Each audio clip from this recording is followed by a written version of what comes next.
WPRG of Harold, Kentucky. Today we'd like to thank Dr. Don of WPRG for allowing us to have this program as a public service presentation. Today as our guest we have our cameraman, Mr. Eugene Sisco. Eugene, would you come sit down with us? Sure. Hello, welcome to the Hi. show. Good to be here. This is Eugene's book. Why don't you tell us something about it? Well, this is a book published by Sohn Publications, Dr. Mark Sohn. This was a project I'd had in the works for, 4 or 5 years before it actually came about. I have done a lot of writing in newspapers, and that's mostly what this book is. It's just a collection of newspaper articles and short stories and things of that sort. Some of them humorous, some of them with what you might want to call poignant social meanings, but by and large it's meant to be light reading. Okay, I'd like to read to you from Eugene's book, and you stay here with me while I read. This is one of the chapters in the book called My Life as a Pack Mule. It's nearly 9 months now since my son, Eugene Sisco III, came into this world. During his brief life, I've noticed many changes in all of us, the baby, my wife, and myself. Since his birth, my life can easily be divided into 2 equal parts. My life as a father and my life as a pack mule. That's right, a pack mule. I find many of the duties and responsibilities of being a father quite enjoyable, such as teaching the baby to play patty cake, shopping for his food, and most of all, watching him grow. There are, however, a few little negatives. Here are some of the jobs I often find myself doing that sort of mitigate the above-mentioned joys. 1, unloading things from the car to the house. 2, changing poopy diapers. 3, waking up in the morning. 4, unloading things from the car to the house. 5, smacking his tiny hands whenever he puts a chokehold on one of Mommy's plants. 6, watching him fall as he learns to walk. 7, unloading things from the house to the car. 8, taking him to the doctor to get his shots. And last, but certainly not least, 9, unloading things from the house to the car, then from the car back to the house. After glancing at this list, it's not too hard to tell what my least favorite thing is it? The weekend away takes almost all weekend to prepare for. After everyone is ready, clean and dressed, it is imperative that I make no less than 6 trips out to the car to carry to the house the things we don't need, such as the baby's stroller, the baby's table seat, old baby clothes that fell out of the baby's night bag the trip before, baby toys and stray diapers, unused, thank goodness, that during the course of a week or 2 might have fallen out of the diaper bag. Shoo-wee! After bringing all that stuff into the house and packing it away, I started packing things out to the car.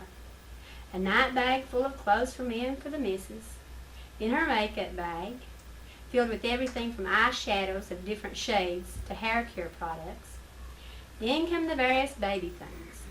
First there's the diaper bag, packed with bottles full of milk, various foods and juices, and, oh yeah, diapers. The baby also has a bag for his clothes. Many changes are essential for the little guy because, well, you know. Then there's his walker, the contraption he relies on to help in his unceasing quest to plunder bookshelves and tabletops.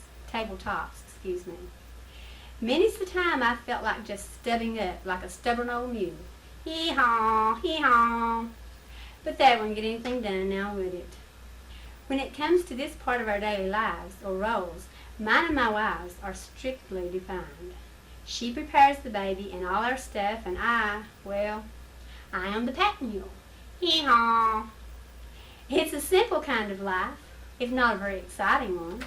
The high point of my job may be trying to successfully carry open bags to their destination without dropping anything or bending down to pick up what I have dropped, without letting go of anything else. Oftentimes, success is measured not by the loads we carry, or even the number of trips we make from point A to point B, but by the happiness of our masters. In my case, that's my wife. Just feed me and pat me on the head from time to time, honey, and throw in a little compliment from time to time. I'll be happy. After the car is packed and we are on our way, I can't really relax, because when we get there, my job starts all over again. Because I am the pack mule. Hee-haw, hee-haw. I like that. Couldn't have done it better myself. This is very good. Now, if anybody would like a copy of this, where could they get it? I suppose they could get it from you. from our show, Writers Reading, is that correct? Right. And you've got the address. P.O. Box 44, Honaker, Kentucky, 41639.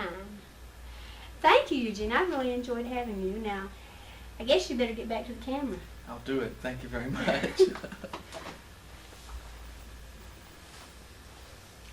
Today I'd like to read a short story to you that I've written. This story is called Paper Dolls. Emma and Janie Akers sat cross-legged on the worn linoleum rug playing with paper dolls that they had cut out of an old copy of a Sears Roebuck catalog. They wore boys' breeches and shirts that had been given them several years earlier by a neighbor who had a son a year older than Emma, who was 11 but appeared to be much younger, weighing only 50 pounds. Her unkempt, thin brown hair curled about her small, peaked face. Janie, 4 years younger, presented a somewhat brighter picture. She was small for her age, but her bright eyes, glowing face, and thick, curly blonde hair made her look much happier and healthier than her older sister. The girls played contentedly on the living room floor. The room was long and narrow, and the floor was uneven. In the room there were a ragged couch and chair, a wooden dresser, a wooden porch rocker, and an old television that worked when it felt like it. 10 like my dolls coming to visit yourn, Janie said excitedly to Emma.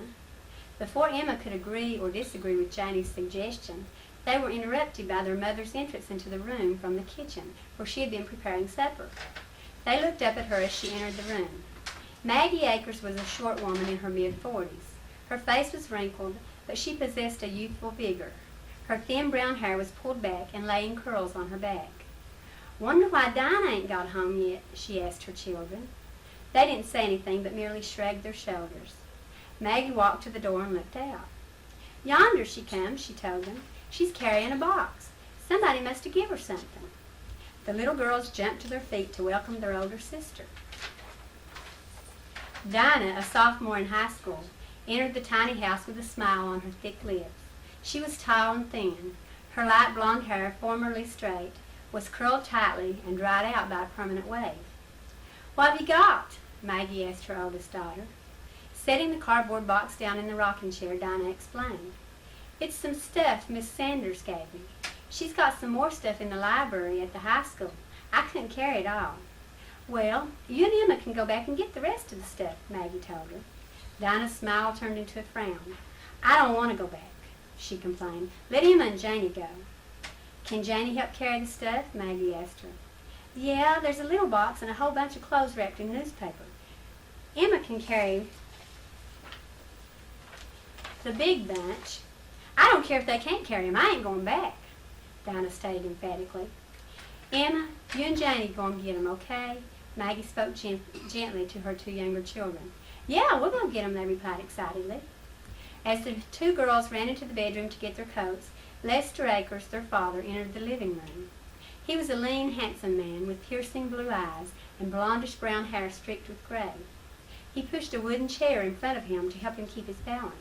He had had a variety of illnesses in recent years, most of which were due to nerves. He hadn't been able to work for 4 years and had spent most of this time feeling sorry for himself and worrying about his health. "Ain't we never going to get no supper?" he asked Maggie impatiently. Maggie's expression became sober. "I'll go put it on the table," she said quickly. "The young'uns have to go up to the high school. You can start eating." After putting on their coats, Emma and Janie hurriedly left the house and walked up the narrow street of the small Floyd County, Kentucky town. The street was fairly clean and showed no signs of the flood that had recently covered it. When Emma and Janie entered the schoolyard, they were greeted by several young friends who were waiting for the school bus. "Hi, Emma," Sally Kahn called. Sally was a petite blonde. Her father was an insurance salesman, and Sally was definitely her father's child. Her friends had dubbed her Motor Mouth. "Hi, Sally," Emma answered. "Where are you going?" Sally questioned her. "Up to the library," Emma replied, hoping Sally wouldn't ask any further questions. "Come on, Janie," she called to her sister, who was chatting with some friends. As the girls started to enter the old brick high school, Sally asked the dreaded question. "What are you going to the library for?" she called to Emma. Emma blushed. "To get some stuff," she replied, and she and Janie stepped inside the building. They walked up the dirty, narrow stairs to the large room that was used as a study hall. The library was directly in back of this room. When they entered the library, Miss Sanders, an old lady wearing black-rimmed glasses and having short, curly gray hair that looked as if it had been molded into shape, looked up from her librarian's desk and smiled a librarian's smile. "Well, hello, girls," she spoke in a condescending voice. "Hi," they muttered, twisting their fingers in a childlike fashion. "I guess you came to get the clothes I brought for you," she said, in a voice that didn't seem to require a reply. She left her desk and motioned for them to follow her to the back of the room. Lying on the floor in a corner were a small box of clothes and an enormous pile of clothes partially wrapped in newspaper and tied with a coarse string. Clothes were hanging out on each end. "You can take this bunch," Miss Sanders ordered Emma, pointing to the pile wrapped in newspaper. "And your little sister can take the box," she added, smiling at Janie. She helped them to get the clothes into their arms and sent them from her library with a polite goodbye and a wish that they give their mother her regards. They got to the top of the stairs and Emma stopped. "What's the matter?" Janie asked her. "I don't want to go outside carrying this," she told her. "Maybe if we wait a little while, all the people will be gone home." "Oh, come on, I want to go home," Janie grumbled. At that moment, Miss Sanders appeared at the stairs. "What's wrong, girls? Are they too heavy?" she asked them. Neither girl spoke for a few seconds. Then Emma gave her a weak no. Miss Sanders moved gracefully down the stairs, leaving the girls with her gift. "Well, I guess we gotta go sometime," Emma sighed, and they started slowly descending the stairs. As they went out the front door, Miss Sanders was driving away in her new 1964 Buick LeSabre. On the school ground, Emma was greeted by another friend, the robust daughter of a would-be preacher. "Where'd you get them clothes?" she demanded of Emma, planting herself in front of her. "Miss Sanders give 'em to us," Emma answered. "We got a lot of our clothes lost in the flood," she explained, knowing that they would have needed the clothes, flood or no flood. "Huh! A lot of our clothes got washed off in the flood and nobody brings us none," her friend complained. Emma would almost have been willing to give up all claims to the clothes at the moment. "Well, maybe nobody knows your all's clothes got washed off, Abby," she said. She was released from Abby's presence then, as Abby's older sister called her to come and get on the bus that had just entered the school ground. Emma and Janie quickened their pace after Abby left them, but before they could make it to the street, they were stopped again. "Hey, little girl!" An older male voice called to Emma. The girls turned around. One of the high school basketball players was standing holding a lady's blouse that had fallen from Emma's bundle. Both girls blushed with embarrassment. Emma ran and retrieved the blouse, muttering a weak thank you, and hurried back to Janie. They practically ran the rest of the way across the school ground and the street, feeling as if every eye of every student on the grounds was on their backs. When they were out of view of the schoolyard, they relaxed and slowed their pace. "Boy," Janie exclaimed, having forgotten the previous embarrassment, "I hope there's a lot of clothes to fit me. You reckon they will be?" "I don't know," Emma answered, still remembering the sensation of embarrassment and yet overcome with relief that it was over. As they moved further from the school and closer to their home, even Emma's mind drifted from the experience she had had to get the clothes to the excitement of wondering how many clothes there would be to fit her. Such thoughts were interrupted as Janie asked her another question. "Do we get to keep them newspapers that's around them clothes?" "I think so. Miss Sanders probably don't want 'em back," Emma replied. "Well, if she don't, we can make us some more paper dolls out of them." "Yeah," Emma agreed, "if they got any pictures of girls in them." They were in front of their house then. Before they went inside, Emma spoke again. If Miss Sanders don't want the newspapers back, we better tell Mommy we want them before she takes them to the toilet. Thank you for being with us today. I want to thank my special guest today, our cameraman Eugene Sisco, and also Dr. Don of WPRG for allowing us to come to you. Until next time, may God bless you.